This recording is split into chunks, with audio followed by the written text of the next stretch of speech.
Hey guys, Chris Scott here. I want to make a video about the benefits of not drinking alcohol. So to clarify, this is not about going from a couple glasses of wine each week down to zero. This is about going from some level of alcohol dependence to being recovered from alcohol dependence. And that involves optimizing your body-brain system with supplementation, optimizing your diet, exercising, getting enough sleep. If you do all of those things, and you're able to detox from alcohol first, then at some point in time, you're gonna start feeling better. Your baseline sense of well-being will be above whatever it was when you were feeling your best under some level, with some level of intoxication. So this was a big misconception that I had that kept me from quitting drinking for years. I assumed that life without alcohol couldn't possibly be better than life with alcohol, so why bother? And what I didn't realize was that my conception of life without alcohol was actually a state of alcohol withdrawal. Because every time I tried to quit, I just felt like total crap. So I assumed that that's how I would feel forever if I quit drinking. And nothing could be further from the truth. You'll feel not good when you quit drinking if you go through withdrawal without any help. But depending on the severity of withdrawal, you may need professional detox, maybe some calming herbs or supplements can help you, along with an Epsom salt bath. There are different ways to get through acute withdrawal. I discuss all of these subjects on my website, fit-recovery.com, and in other videos. But my point is, after acute withdrawal, and as you hopefully minimize post-acute withdrawal, then you get to a state in which your sense of well-being is amazing, your health is better, and that's the contrast that I'm illuminating here, or trying to shed some light on, the difference between life as a heavy drinker, as a dependent drinker, and life as someone who has optimized the brain-body system and begun to restore health and sense of well-being. So with all of that said, I want to dive right in and keep this as short as I can. The first benefit of not drinking alcohol is that I am healthier than ever before. Before I quit drinking, I was about 35 pounds overweight. My face was constantly bloated. My eyes were often bloodshot in the morning. I had a pain under the right side of my rib cage, and my blood pressure was through the roof. I would go to the doctor and they would say, "What's wrong with you?" And I would say, "I don't know, I'm just anxious. Maybe I have an anxiety disorder." And I would totally lie about how much I drank. And so now my blood pressure is normal. I don't have any bloating. I used to be a hypochondriac. I thought whatever this was, it was probably fatty liver or inflammation of the pancreas. I thought it was going to kill me. And now I couldn't be calmer about my health. And I feel really lucky because alcohol just causes chronic inflammation that is really the root cause of a lot of serious health conditions that people have, from diabetes to cancer to hypertension and heart issues. I feel like I dodged a big bullet there. So the second benefit of not drinking alcohol is that I'm mentally sharper than ever before. And mental acuity is something that comes back to the extent that you stay away from alcohol. So 3 months after you quit drinking, you'll be a lot sharper than you were when you quit.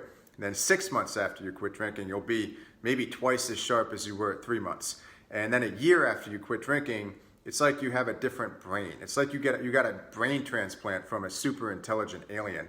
That's how it felt. Not that I'm super intelligent, but I am compared to the way I was before I quit drinking. My sense of continuity between short-term and long-term goals, my daily productivity, my ability to grasp things that I just kind of would have gone in one ear and out the other, or which I would have read and forgotten before I quit drinking, everything's better. And I now know that that's entirely because I quit drinking and I was able to optimize my brain as well. Number 3 is that getting into very good shape became relatively easy after I quit drinking. I tortured myself for years, working out pretty hard while I was actively addicted to alcohol, to the point that I would actually rip shots of vodka while doing P90X in my apartment because I didn't want to go embarrass myself at the gym, or because I couldn't drive to the gym because I was drunk, but I would still make myself work out. I used to have these pathetic workouts in which I tagged along with some of my good friends who were what we would call social drinkers, and I would be on the elliptical for 10 minutes to warm up, feeling like total crap, just all of the toxic byproducts of alcohol going through my system. And I would barely make it through that warm-up. I might do one set of bench or squats, and then I'd have to just sit it out and watch my best friends do an awesome workout. And I was chronically dehydrated, had a headache, I'd be spinning if I tried to do any Olympic lifts like that. It was totally beyond my capacity. And it was really sad because fitness was something I'd always valued. But once I quit drinking, it was relatively easy. Within a few months, it's like my hormonal profile changed, my liver became healthier and cleared out all those toxins, so it was able to burn fat and produce hormones that I needed. It's like everything holistically returned to a state of balance, and ever since then it's just been kind of a no-brainer to get my daily sweat in and stay in pretty good shape. So number 4 is that I feel euphoric for no reason about 5 times every day. And this was a big one for me because, as I said, I used to think that life without alcohol would just be perpetually miserable and kind of like a sad black and white movie, because that's my experience of it when I was going through alcohol withdrawal.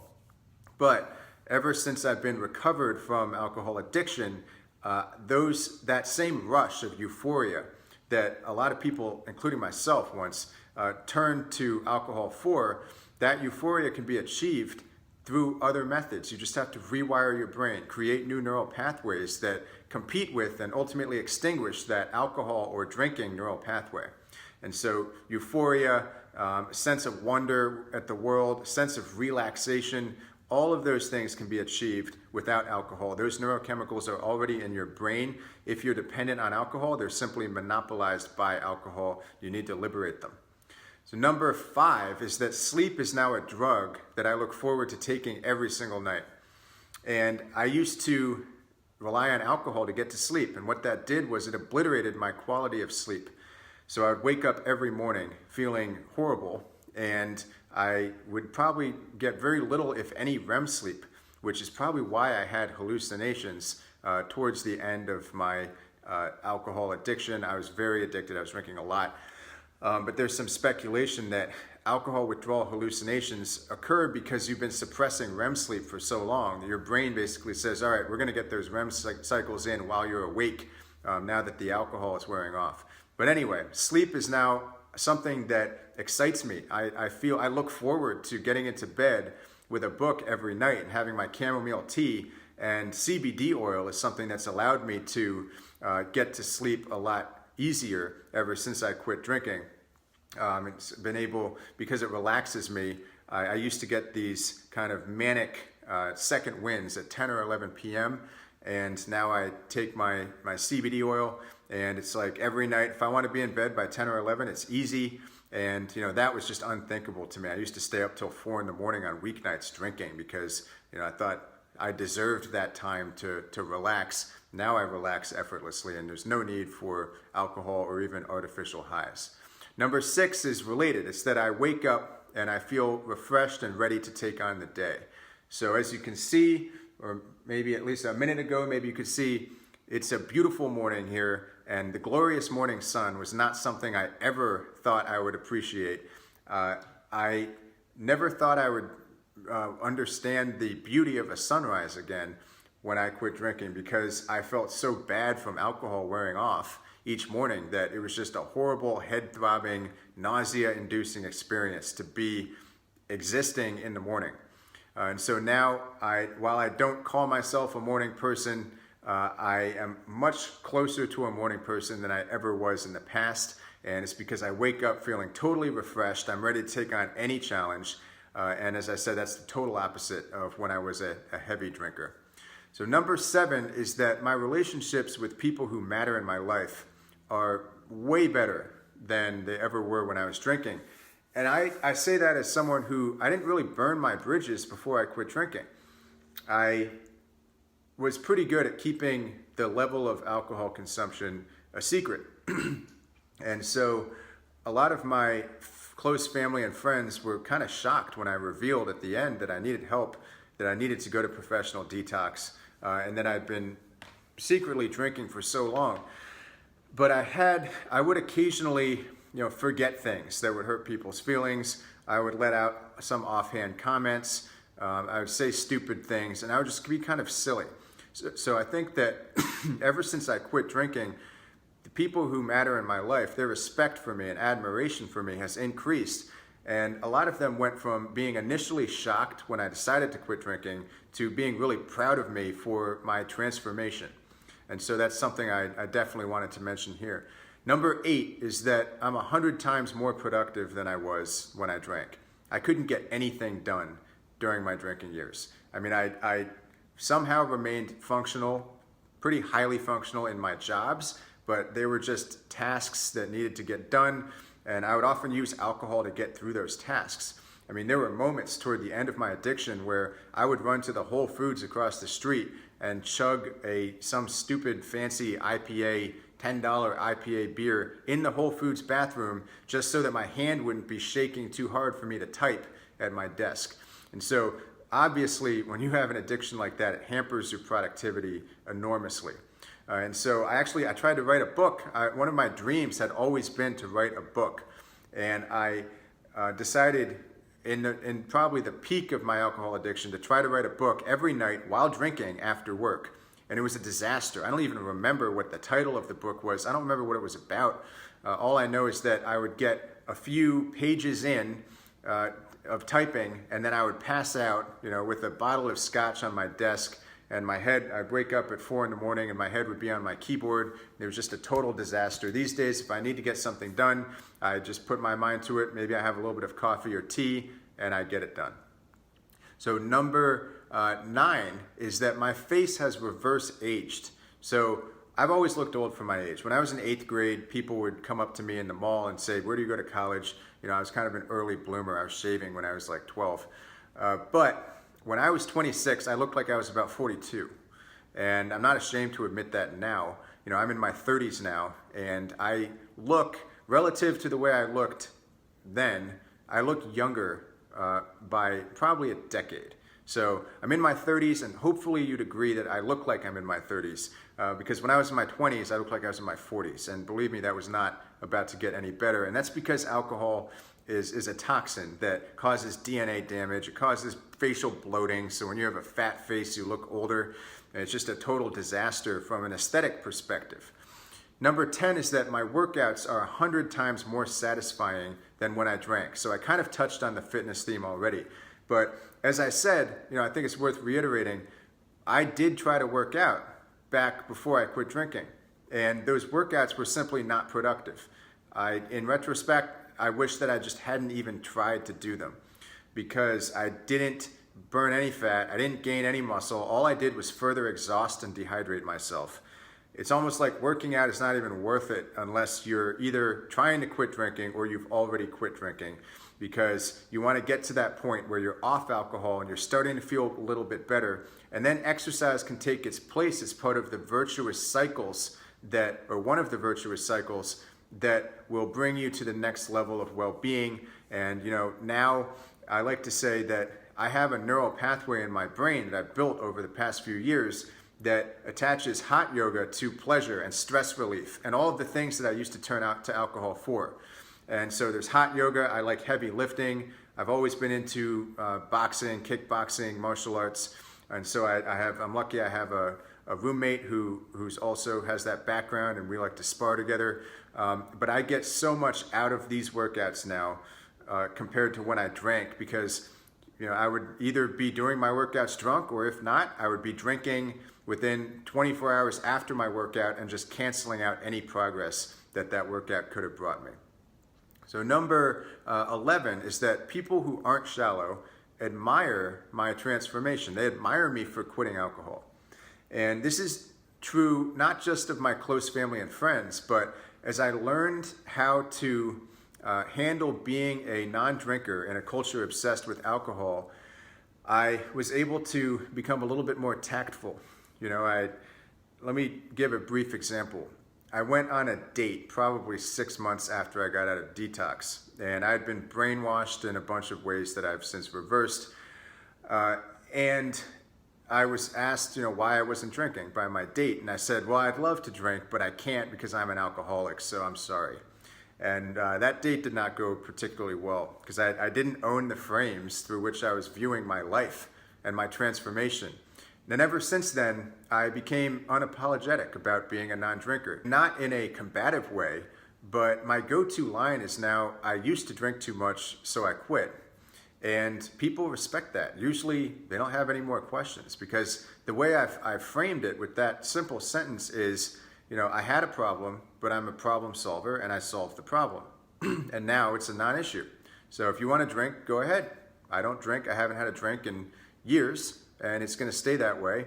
And also my subconscious understanding, which I really believe to be true, is that alcohol is an exhausted resource for me. It's something that used to do things for me. It stopped doing those things. I've since found better alternatives, whether it's exercise, CBD oil, supplements, getting a full night's sleep. I found better methods to achieving the same ends: relaxation, euphoria, stress relief, socializing. I found better means to those ends, and alcohol is just something that other people need to get on my level of well-being. And so that's really the way I think about it, and people who can tell that I have that level of confidence in my lifestyle follow my lead, and they admire me for doing that. So number 12 is that with clarity of mind, I was able to find a purpose in my life. For a long time after I quit drinking, I had no idea what I was supposed to do. I used to work in finance. I became a personal trainer after that, so my pay went from here down to there. But I had this sense of certainty that I was going to figure out some viable alternative. And I had this sense that I was building something, even though I was in the early phases and I didn't know what form my purpose in life was going to take. Ultimately, fit recovery became my purpose. Helping people who are in my former shoes became my purpose. But in those early days, my purpose was to figure out what my purpose was going to be. And that might sound circular, but at least it's so much better than the nihilism that I had experienced the depths of before I quit drinking. And it's really because I was able to regain clarity of mind, start writing down lists of things that I wanted to do in life, and start writing down lists of potential goals, things that motivated me, and find out what actually excited me, because I knew that alcohol was just an artificial high. It was a route to nowhere. Number 13, being free from society's drug of choice is actually a lot more satisfying than being a drunk sheep. Now, we live in a culture that's obsessed with drinking, obsessed with alcohol. It starts in high school, or especially in college. And after that, it's like you see some percentage of people kind of grow up and decide to stop drinking as much, and a fairly large percentage of people keep drinking with disastrous consequences that they hide from everyone they know. And being liberated from drinking is a wonderful thing. I used to be kind of stressed out about events because I didn't want to have that first glass of champagne when I got somewhere, because I knew that was going to lead to like 20 more, and I just didn't want to start that process. If I was going to do that, I wanted to do it at home, where at least I wouldn't make an ass of myself. So not having to enter that vicious cycle anymore actually gives me a huge sense of relief. Number 14 is I don't have to hide my drinking from people anymore.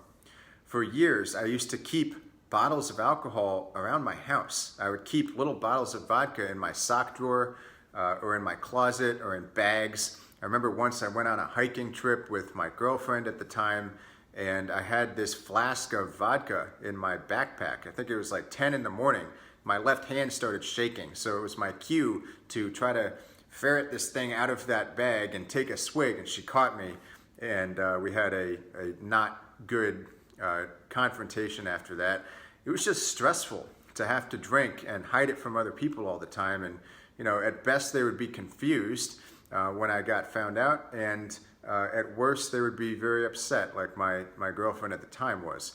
And so being able to feel good without relying on this toxic poison is the best thing ever. And this leads to number 15, which is the last benefit that I'll discuss today, and that's that I finally feel at peace with the universe now that I don't drink alcohol.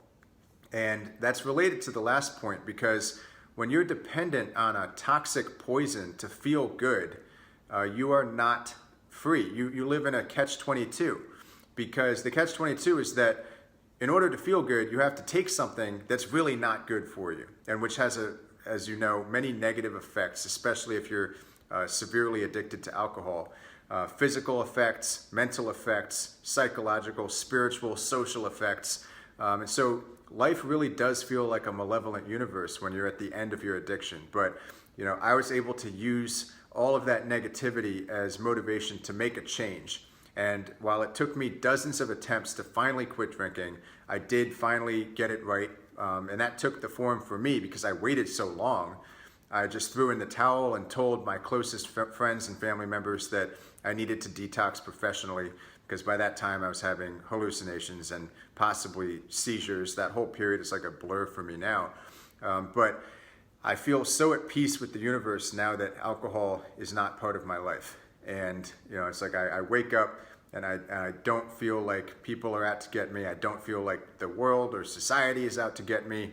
I feel like I exist to fulfill my own purpose, which, although I haven't achieved everything I want to achieve in life, I feel like I'm fortunate to be on the path to helping others as well as myself. And every day is like a new adventure, rather than being a new challenge to try to figure out how I can obtain alcohol and get my buzz that I need before passing out into some state of alcohol-fueled unconsciousness. And so those are the benefits that I cherish the most since quitting drinking. I hope that this video has been useful for you. And if you've liked this video, please give me a thumbs up and subscribe to stay posted for more. Thanks for watching.